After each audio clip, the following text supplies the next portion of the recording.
ఈ సంవత్సరం మీరు జరుపుకునే దీపావళి 20 అక్టోబర్ సోమవారమా లేదా 21 అక్టోబర్ మంగళవారమా అని కన్ఫ్యూజన్ లో ఉన్నారా? అయితే సరైన తేదీని తెలుసుకోండి. ఇవాళ ఈ వీడియోలో మీకు 2025 సంవత్సరంలో దీపావళి యొక్క పర్వం ఏ తేదీన ప్రారంభమవుతుంది, అలాగే లక్ష్మీ పూజ శుభముహూర్తం మరియు పూజా విధి విధానం గురించి తెలుసుకుందాం. హిందూ పంచాంగాన్ని అనుసరించి కార్తీక మాసాన అమావాస్య రోజున దీపావళి జరుపుకుంటారు. ఈ దీపావళి రోజు రాత్రి జరుపుకునే లక్ష్మీ పూజ చాలా మహత్యమైనది. సూర్యాస్తమయం తర్వాతి ముహూర్తాన్ని స్థిర ముహూర్తంగా పరిగణించబడతారు. ఈ సమయంలో మహాలక్ష్మీదేవి ఈ పృథ్వీపై విరాజిల్లుతుంది. కనుక ఈ రోజు అందరూ తమ ఇళ్లలో మరియు వ్యాపార స్థలంలో, మందిరాలలో దీపాల వెలుతురుతో ధన సంపద కలిగిన లక్ష్మీదేవిని మరియు భగవంతుడు గణేశుడిని పూజిస్తారు. ఇప్పుడు 2025లో దీపావళిని ఎప్పుడు జరుపుకోవాలి, అలాగే లక్ష్మీ పూజ శుభముహూర్తం, పూజా విధి విధానం గురించి తెలుసుకుందాం. దీపావళి శుభముహూర్తం 2025 అమావాస్య తిథి ప్రారంభ సమయం 20 అక్టోబర్ సాయంకాలం 3:44 నుండి అమావాస్య తిథి 21 అక్టోబర్ సాయంకాలం 5:54 వరకు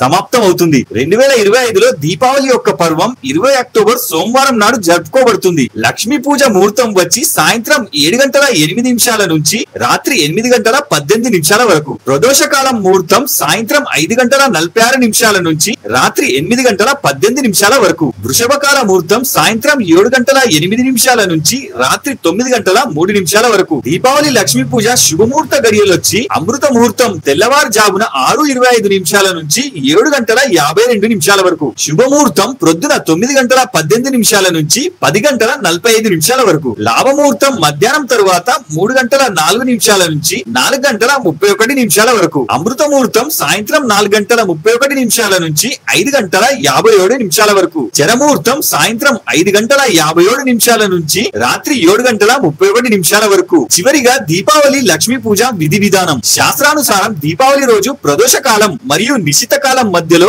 మహాలక్ష్మి పూజ జరుపుకోవడం చాలా శుభంగా భావిస్తారు. ఈ రోజు ప్రదోషకాల పూజ కోసం పూజా స్థలంలో పీఠాన్ని పెట్టి దానిపై ఎర్రటి బట్టని పరిచి లక్ష్మి మరియు గణేశుని ప్రతిమని స్థాపించండి. తరువాత పూజా స్థలంలో నేయితో చేసిన దీపాన్ని వెలిగించండి. తరువాత నీళ్లతో కూడిన కలశాన్ని లక్ష్మి ముందు పెట్టండి. తరువాత దేవుడి ప్రతిమలకు తిలకంతో పూజ సామాగ్రిని అర్పితం చేయండి. చివరిగా లక్ష్మి మరియు గణేశుని మంత్రాలు జపిస్తూ ఇంటి నలుమూలలా దీపాలు వెలిగించండి. ఫ్రెండ్స్, మేము ఇచ్చిన ఈ ఇన్ఫర్మేషన్ మీకు నచ్చితే దయచేసి లైక్ అండ్ సబ్స్క్రైబ్ చేసుకోగలరు.